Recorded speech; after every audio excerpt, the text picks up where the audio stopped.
Salut à tous, alors on se retrouve aujourd'hui pour vous dévoiler la participation de ma finaliste au Supercraft.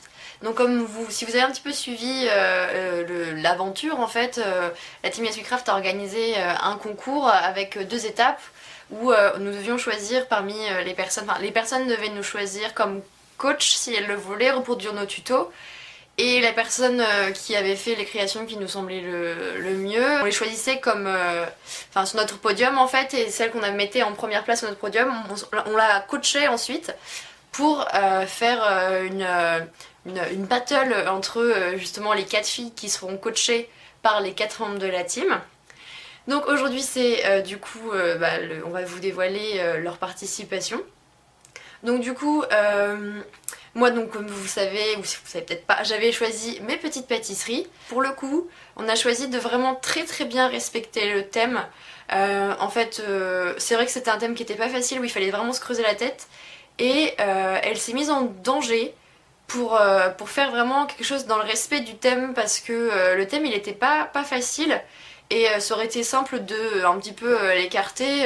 Et elle a vraiment choisi de faire une composition en fait qui est très riche de différentes techniques et de différents processus créatifs et différentes passions.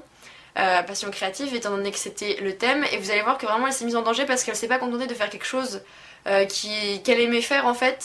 Elle est vraiment sortie de son univers, elle est sortie de ce qu'elle fait habituellement, elle est sortie des sentiers battus. Elle aurait pu faire quelque chose juste qu'elle avait très envie, et alors que là du coup vraiment elle s'est tenue à respecter le thème qui était pas facile. Et du coup c'est ça que je trouve très bien, et vous allez voir qu'elle a beaucoup de talent dans beaucoup de secteurs différents. Je vais vous mettre en fait en introduction de vidéo après celle-ci de la mienne. Comme ça vous verrez déjà la création, vous verrez son processus créatif, comment elle a réfléchi, ce qu'elle a voulu mettre dedans. Ensuite du coup il n'y aura pas ici les étapes de la création de sa vidéo, il faudra aller voir sur sa chaîne, donc évidemment je vais tout mettre en barre d'infos. Et ensuite, suite à cette vidéo que vous voyez actuellement, il y aura aussi en barre d'infos, sur la mienne et sur la sienne, un formulaire où, après avoir vu les vidéos des 4 finalistes des autres filles, il faudra que vous votiez pour celle que vous préférez, pour celle qui vous a le plus bluffé, celle qui vous a le plus aimé, celle que vous avez trouvé la plus technique, enfin vraiment la création que vous avez préférée, qui pour vous mérite de gagner cette place du Supercraft, voilà, ce grand concours Supercraft, celle que vous voulez voir projetée vers l'avant pour ce concours. Voilà, c'est avec le thème de la dernière épreuve était passion créative. Donc du coup voilà, vous pourrez voter parce que les résultats de fin se font à 50% par vote des abonnés, enfin du public, et 50% par nos votes à nous. Donc du coup, comme ça, vous avez votre mot à dire et on en tiendra bien compte évidemment vu que ça tient à moitié. Donc voilà, je vais vous montrer du coup par la suite sa vidéo. Donc au niveau, l'avantage c'est que comme elle avait un très bon niveau, j'ai pas eu besoin d'être derrière elle tout le temps. Elle avait des idées, elle venait me les dire, elle me demandait mon avis, je lui donnais des petites idées en plus, on voyait ensemble. Et du coup l'avantage c'est que ça n'a pas été quelque chose de prise de tête, mis à part qu'en fait elle a eu pas mal de soucis de montage de vidéos, là encore c'est un petit peu la misère, et qu'elle a eu des soucis de santé qui ont fait aussi que du coup ça n'a pas été facile parce que ça a pris du temps et tout, et du coup forcément voilà, les petits aléas de la vie. Donc pour le coup je pense qu'elle a galéré de A à Z, et donc elle a vraiment beaucoup de mérite parce qu'elle a fait quelque chose de très bien, et vous verrez vraiment que je pense que c'est quelque chose que vous verrez pas vraiment ailleurs souvent, puisqu'elle a choisi d'allier plein de techniques et toutes les techniques créatives qu'elle fait, et vous verrez qu'elle maîtrise tout. Elle dessine très bien, elle colorie, elle fait du scrap, de la couture, enfin vous verrez. C'est toutes des petites choses comme ça qui représentent toutes ses facettes créatives, et également ce qu'elle veut faire plus tard, ses perspectives en fait de création et de vie créative. Donc voilà, vous allez voir tout ça, et du coup j'espère que ça vous plaira. Donc on n'oublie pas d'aller voir, du coup d'aller voter, et surtout avant d'aller voter, d'aller voir les créations du coup des autres finalistes, et évidemment de la mienne qui est mes petites pâtisseries. Je vous laisse regarder sa création. Moi je trouve qu'elle vaut vraiment le détour, et qu'elle a vraiment tout mélangé, et que c'est quelque chose qui est harmonieux, coloré. Elle a choisi de faire quelque chose d'original, d'assez poussé, avec beaucoup de choses, des petits détails, et voilà, donc je lui laisse parole. Bonjour à toutes et à tous. Alors on se retrouve aujourd'hui pour ma participation à la finale du Supercraft. Donc tout d'abord je souhaite remercier Sucre Roux de m'avoir choisi. Voilà, je suis vraiment heureuse d'avoir pu partager ce coaching avec elle. Je remercie aussi les filles de la team et les partenaires pour ce concours. Et je tenais aussi à remercier toutes les personnes qui m'ont laissé tous ces gentils commentaires sur ma vidéo de l'étape 1. C'est vraiment super motivant et ça me donne encore plus envie de m'investir, donc merci beaucoup. En ce qui concerne le coaching avec Sucre Roux, je pense qu'on était assez d'accord sur ce qu'on allait faire. On a eu un peu les mêmes idées. Quand il y en a une qui proposait quelque chose, ça plaisait toujours à l'autre. Donc je pense qu'on a été un petit peu sur la même longueur d'onde et ça a plutôt bien fonctionné. Voilà, donc je suis très heureuse d'avoir partagé ces moments avec elle, d'avoir pu la connaître un peu plus. J'aime beaucoup son travail et je la trouve vraiment douée, donc j'espère qu'on pourra partager d'autres moments comme ça, peut-être faire autre chose ensemble. Voilà. En ce qui concerne la création, le thème c'était ma passion créative. Donc on a décidé de faire une plaque de porte pour mettre sur la porte de mon atelier. Et donc pour représenter mes différentes passions créatives qui sont la fimo, le scrap, la colorisation, le dessin, la couture, les bijoux, enfin il y a pas mal de choses. Donc voilà. Alors pour cette création, on est parti sur une base de scrap. Donc à la place d'utiliser du papier et des fleurs en papier ou en tissu, on a utilisé de la pâte polymère. Donc toute cette partie, voilà, au lieu d'être en papier, habituellement on va faire des découpes en papier, les superposer. Et bien là j'ai fait la même chose en texturant de la pâte et en superposant différentes couches de pâte. Donc j'ai utilisé des tampons comme dans le scrap et aussi des fleurs. Donc certaines fleurs comme celle-ci sont faites à base de moule et d'autres fleurs, vous le verrez dans les images de la vidéo, qui sont faites ici à la main. J'ai aussi utilisé des textures un peu tissu pour imiter les fleurs, donc ici et ici. Donc là, on a une autre partie scrapée à base de fimo. En ce qui concerne le personnage, donc j'ai voulu montrer un petit peu ce qu'était la colorisation pour ceux qui ne connaissent pas. En fait, on part d'un digi, donc c'est une image un petit peu comme un tampon en fait. On a juste les contours de l'image. Donc là, c'est un digi de chez Saturetti de Canary. Je vous mettrai un lien en barre d'infos pour ceux qui ne connaissent pas.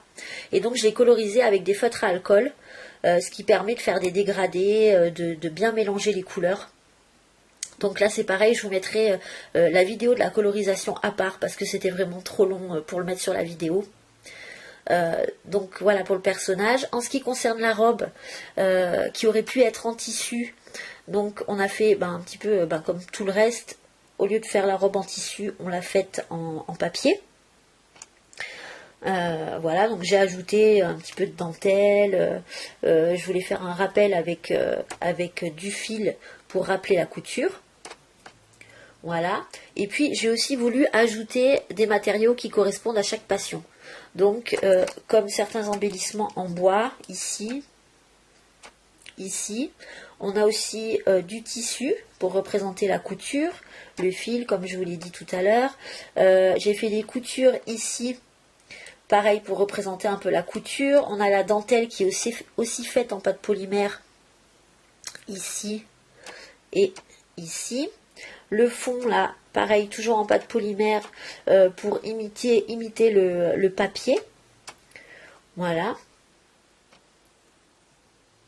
Donc là c'est pareil, le petit oiseau qu'on aurait pu faire en scrap, c'est d'ailleurs une création que j'avais déjà faite en papier, que j'ai reproduit en pâte polymère.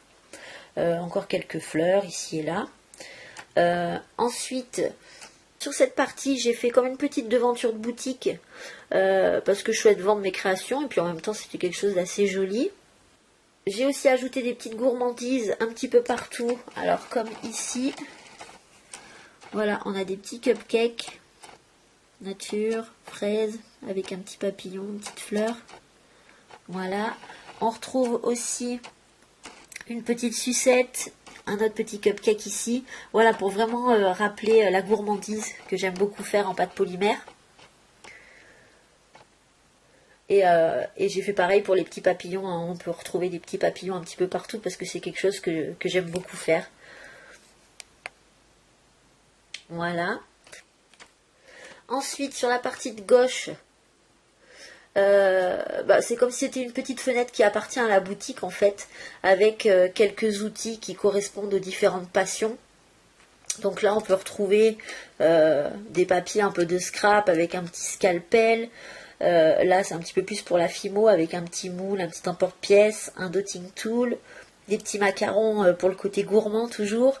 Là j'ai fait une aiguille avec un petit morceau de tissu, du fil pour représenter la couture. Donc au départ on voulait pas partir sur les outils de chaque passion parce que c'était un petit peu trop simple, mais comme on a pas mal abordé le thème déjà sur les autres parties, voilà, on a pensé que ça ferait un petit plus et que ça ferait un petit clin d'œil, et puis ça s'accorde plutôt bien, voilà, sur la porte de l'atelier, de retrouver chaque passion et d'avoir tout cet ensemble un petit peu qui regroupe toutes mes passions créatives en fait. Voilà, donc j'espère que cette création vous a plu. Moi j'ai pris beaucoup de plaisir à la faire, même si ça a été assez difficile. Mais voilà, donc comme je vous l'ai dit, j'ai pas pu intégrer à la vidéo la partie colorisation, mais je vous mettrai ça dans une vidéo à part d'ici quelques jours. Il me manque aussi un fichier où il y a la création des gourmandises et des petits outils. Je sais pas où il est passé, je le retrouve pas, donc tant pis, hein, c'est comme ça. Mais bon, comme c'est quelque chose que je vous proposerai sur ma chaîne, vous aurez l'occasion de voir tout ça dans d'autres vidéos, dans des tutos, etc. Donc voilà.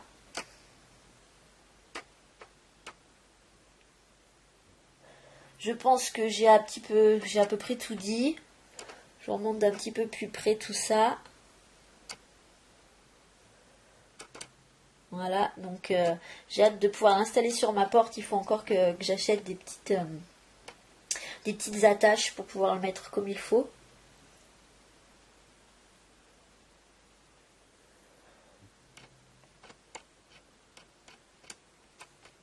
Voilà. Donc j'espère que ma création vous plaira. Et puis je vous dis à très bientôt dans une prochaine vidéo. Bye!